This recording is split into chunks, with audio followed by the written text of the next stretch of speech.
കോഴിക്കോട് നിന്ന് പുറത്തുവരുന്ന വിവരം കോഴിക്കോട് തൊട്ടിൽപ്പാലത്ത് കരിങ്ങാട് തോടിന്റെ തീരമിടിഞ്ഞു എന്നുള്ള വാർത്തയാണ്. തീരത്തുള്ള ക്വാർട്ടേഴ്സിൽ നിന്ന് ആളുകളെ മാറ്റിപ്പാർപ്പിച്ചിട്ടുണ്ട്. അഭിജിത്ത് മുഴക്കുന്ന് കോഴിക്കോട്ട് നിന്ന് വിവരങ്ങളുമായി ചേരുന്നുണ്ട്. അഭിജിത്ത്, പുതിയ വിവരങ്ങൾ എന്താണ്? ഈ ക്വാർട്ടേഴ്സിൽ ഒരുപാട് കുടുംബങ്ങൾ ഉണ്ടായിരുന്നു അഭിജിത്ത്?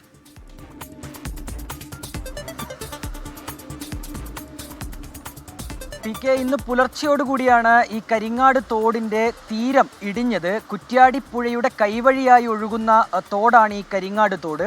ഇന്നലെ നല്ല മഴ പെയ്തിരുന്നു. ഈ മഴയിൽ നീരൊഴുക്ക് വർദ്ധിച്ചതോടുകൂടിയാണ് തീരമിടിയുന്നൊരു സാഹചര്യം ഉണ്ടായത്. ഈ തീരത്തോട് ചേർന്ന് തന്നെ ഒരു പള്ളിയും ക്വാർട്ടേഴ്സുമുണ്ട്. ഈ ക്വാർട്ടേഴ്സിൽ നിരവധി കുടുംബങ്ങളുണ്ട് എന്നാണ് നമ്മൾ മനസ്സിലാക്കുന്നത്. നിലവിൽ തീരമിടിഞ്ഞതിന് പിന്നാലെ ഒരു അപകടം നിലനിൽക്കുന്ന സാഹചര്യത്തിൽ ഈ ക്വാർട്ടേഴ്സിൽ നിന്ന് ആളുകളെ മാറ്റിപ്പാർപ്പിച്ചിട്ടുണ്ട്. 4 കുടുംബങ്ങളിൽ നിന്നായി 14 പേരെയാണ് ഇപ്പോൾ മാറ്റിപ്പാർപ്പിച്ചിട്ടുള്ളത്.